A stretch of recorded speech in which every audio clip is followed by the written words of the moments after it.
జై శ్రీరామ్.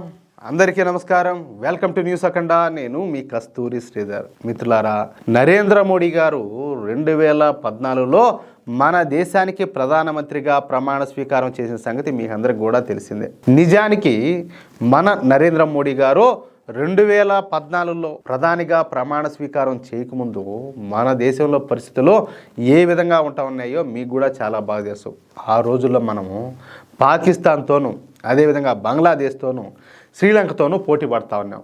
మూడు కూడా ఎట్టాడి దేశాలో చూడండి. అలాంటి దేశాలతో మనం పోటీ పడతా ఉన్నాం అన్నమాట. అది మన దేశ పరిస్థితి. అసలు ఆ రోజుల్లో మన దేశంలో కరెంట్ సప్లై కూడా సరిగ్గా ఉండేది కాదు. ఇప్పుడు ఈ రాహుల్ గాంధీ ఎవరా 56 ఏళ్ళ యువనేత, అదేవిధంగా కాంగ్రెస్ నాయకులు ఏదో మాట్లాడుతున్నారు. కానీ అప్పట్లో అంటే ఇప్పుడు 2014కు ముందు మన దేశంలో పరిస్థితులు అత్యంత దారుణంగా ఉంటా ఉన్నాయి. రోజుకు కనీసం 10 గంటల పాటు ఈ కరెంట్ కోతలు అయితే ఉన్నాయన్నమాట. 10 గంటలు అనేది చాలా తక్కువ. చెప్పాలంటే అసలు కరెంటు ఎప్పుడు వచ్చాదో తెలియదు, ఎప్పుడు పోతుందో తెలియదు. ఆ మాదిరి ఉన్నది పరిస్థితి. దీంతో ఇక్కడ పరిశ్రమలు, అదేవిధంగా వ్యాపారాలు, వ్యవసాయం దెబ్బతినే పరిస్థితులకి అయితే చేరుకున్నాయి. మీకు గుర్తుండదో లేదో కానీ ఆ రోజుల్లో చాలా వరకు ఈ కుటీర పరిశ్రమలన్నీ కూడా మూతపడినాయి. విద్యుత్ సరఫరా లేక, లంచాలు ఇవ్వలేక, కనీస మౌలిక సదుపాయాలు కూడా లేక మన దేశంలో చాలా వరకు ఈ కుటీర పరిశ్రమలన్నీ కూడా మూతపడిపోయినాయి. ఏదో సాధించాలని చెప్పేసి ముందుకు వచ్చేటువంటి యువతకు అప్పట్లో నిరాశే ఎదురవుతా ఉన్నది. ఇంకేం చేస్తారు? గవర్నమెంట్ నుంచి సపోర్ట్ ఉంటే కదా. ఎటువంటి ఫెసిలిటీస్ లేకపోయా, సపోర్ట్ లేకపోయా ఇంకేం చేస్తారు? ఇకపోతే స్టార్టప్ల సంగతి అయితే ఇంకా చెప్పాల్సిన అవసరమే లే. ఆ రోజుల్లో స్టార్టప్ అంటే అప్పటి కాంగ్రెస్ నాయకులు దాన్ని ఒక జోక్గా చూస్తూ ఉన్నారు. అంతెందుకు, ఇప్పటికి కూడా ఈ సూడో సెక్యులర్ పార్టీలకు సంబంధించినటువంటి ఎంపీలలో చాలామందికి స్టార్టప్లు అంటే ఏంటో కూడా తెలియదు. అది అట్లుంటుంది వాళ్ళ తెలివితేటలో, మామూలు నాలెడ్జ్ కాదు. సరే, ఇప్పుడైతే రోజులు మారిపోయినాయి. మీరు గమనించినారో లేదో కానీ నరేంద్ర మోడీ గారు ప్రధానమంత్రిగా ప్రమాణ స్వీకారం చేసిన 6 నెలలకే మన దేశంలోని విద్యుత్ సమస్యలన్నింటినీ కూడా పరిష్కరించారు. దేశంలో కరెంటు కోతలు లేకుండా విద్యుత్ సరఫరా చేస్తున్నారు. ప్రస్తుతం మనం విద్యుత్ ఉత్పత్తుల్లో సర్ప్లస్లో ఉన్నామన్నమాట. అంటే మనకు అవసరమైన దానికంటే ఎక్కువగా ఉత్పత్తి చేసుకోగలుగుతున్నాం. అంతేకాదు, మనం ఇప్పుడు ఈ మిగులు విద్యుత్తును ఇతర దేశాలకు కూడా అమ్ముతున్నాం. అర్థమవుతుందా? సరే, అసలు విషయానికి వస్తే ప్రస్తుతం అమెరికాకు, అదేవిధంగా మన భారతదేశానికి మధ్య వాణిజ్య యుద్ధం జరుగుతున్న సంగతి మీకు కూడా తెలుసు. అలాగే చైనా ఈ అవకాశాన్ని ఉపయోగించుకొని మన భారతదేశంలోకి పెద్ద ఎత్తున వాళ్ళ ఉత్పత్తులను ప్రవేశపెట్టాలని చెప్పి చూస్తుంది. దీంతో ఈ విషయం పైన మన ప్రధాని మోడీ గారు స్పందించారు. అహ్మదాబాద్లో ఒక కార్యక్రమంలో పాల్గొన్నటువంటి మన ప్రధాని మోడీ గారు మాట్లాడుతూ, ప్రజలారా, మంది ఇప్పుడిప్పుడే అభివృద్ధి చెందుతున్నటువంటి దేశం. మనం మళ్ళీ పూర్వ వైభవం సంపాదించాలంటే ముందుగా మనము మన దేశ వ్యాపారులను, మన దేశ పారిశ్రామికవేత్తలను, మన దేశ ఉత్పత్తులను ప్రోత్సహించాల్సిన అవసరం ఎంతైనా ఉండాలి. అవునా కాదా? దయచేసి మన దేశ ఉత్పత్తులను మాత్రమే ప్రతి ఒక్కరు కూడా కొనుగోలు చేయండి. విదేశీ ఉత్పత్తులు కొనుగోలు చేయడం మూలంగా మన దేశ వ్యాపారులు, అదేవిధంగా మన దేశానికి చెందినటువంటి పారిశ్రామికవేత్తలు నష్టాలు పాలైపోతారు. ఫలితంగా మన దేశ ఆర్థిక వ్యవస్థ కూడా కుదేలైపోతుంది. మన దేశాన్ని మనమే కాపాడుకోవాలి. ప్రస్తుతం ప్రపంచ రాజకీయాలన్నీ కూడా చూస్తూ ఉంటే కొంతవరకు అస్థిరంగా ఉన్నాయి. ఏవి కూడా సరిగ్గా లేవు. ఎవరు ఎటువంటి ఆట ఆడుతున్నారో అర్థం చేసుకోవడానికి కొంత సమయం అయితే పడుతుంది.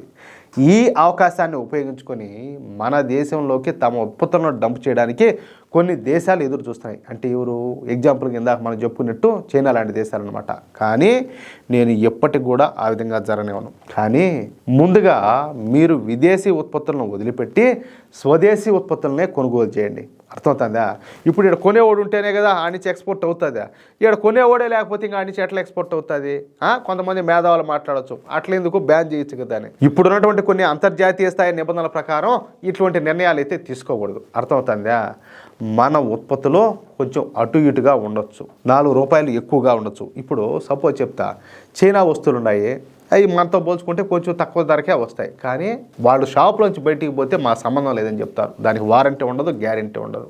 అదే మన వాటికి అట్ట కాదు కదా. ఖచ్చితంగా కనీసం 1 సంవత్సరం అయినా కూడా వారంటీ ఉంటుంది. అది కథ. కానీ మీరు మన వస్తువులను ప్రోత్సహిస్తే రేపు ఆ ఉత్పత్తులే మరింత నాణ్యమైనవిగా తక్కువ రేటుకే వస్తాయి. అలాగే ఇక్కడ ఇంకొక విషయం ఏంటంటే, యువతకు భారీ ఎత్తున మన దేశంలో ఉద్యోగాల కల్పన కూడా మేము అన్ని రకాలుగా ప్రయత్నాలు అయితే చేస్తున్నాం.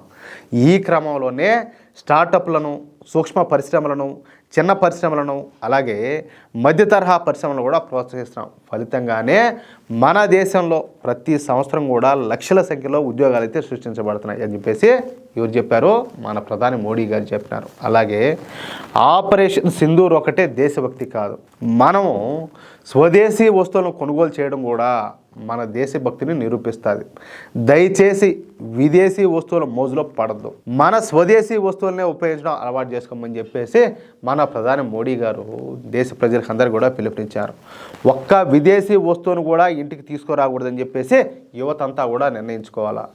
స్వదేశీ వస్తువులే అమ్ముతామని చెప్పేసి వ్యాపారస్తులంతా కూడా తమ దేశభక్తిని చాటుకోవాలా. మేము స్వదేశీ వస్తువులే అమ్ముతామని చెప్పేసి ఈ దుకాణాల బయట బోర్డులు పెట్టాలా. Make in India, Atmanirbhar Bharat మనకు బలం. స్వదేశీ ఉద్యమం మన భవిష్యత్తుకి అయితే భరోసాని ఇస్తుందంటూ మొదటిసారి ఈ విదేశీ వస్తువులను కొనుగోలు చేయొద్దని చెప్పేసి మోడీ గారు విజ్ఞప్తి చేశారు.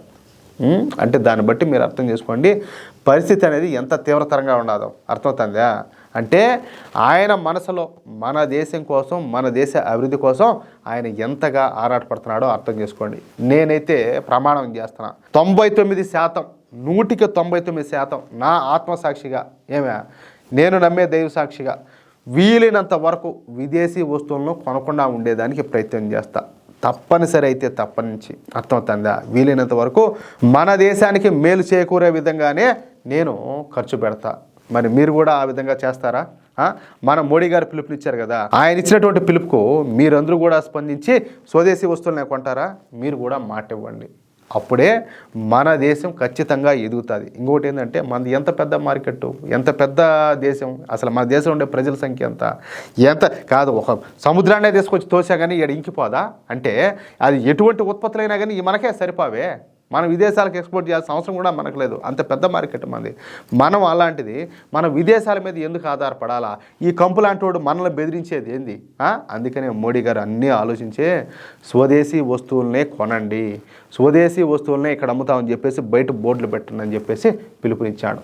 మనకు చిత్తశుద్ధి అనేది ఉంటే, మనకు కొంచెమైనా కూడా దేశభక్తి అనేది ఉంటే ఈ విషయం పట్ల ప్రతి ఒక్కరు కూడా ఆలోచన చేస్తారు, స్పందిస్తారు. నేను చెప్తున్నా కదా, ప్రయత్నం చేయండి. మ్యాక్సిమం 100కి 99% ప్రయత్నం చేయండి.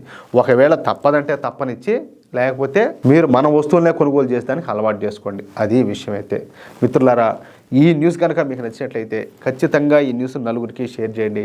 అలాగే ప్రతి ఒక్కరు కూడా మీ యొక్క అమూల్యమైనటువంటి అభిప్రాయాలను కామెంట్ రూపంలో తెలియజేయండి. ఇక్కడ మరొక విషయం ఏంటంటే, ఇంతవరకు మీరు కనుక మన ఛానల్ను సబ్స్క్రైబ్ చేసుకున్నట్లయితే ప్రతి ఒక్కరు కూడా మన ఛానల్ను సబ్స్క్రైబ్ చేసుకోండి, సపోర్ట్ చేయండి ప్లీజ్. జై శ్రీరామ్, జై హింద్.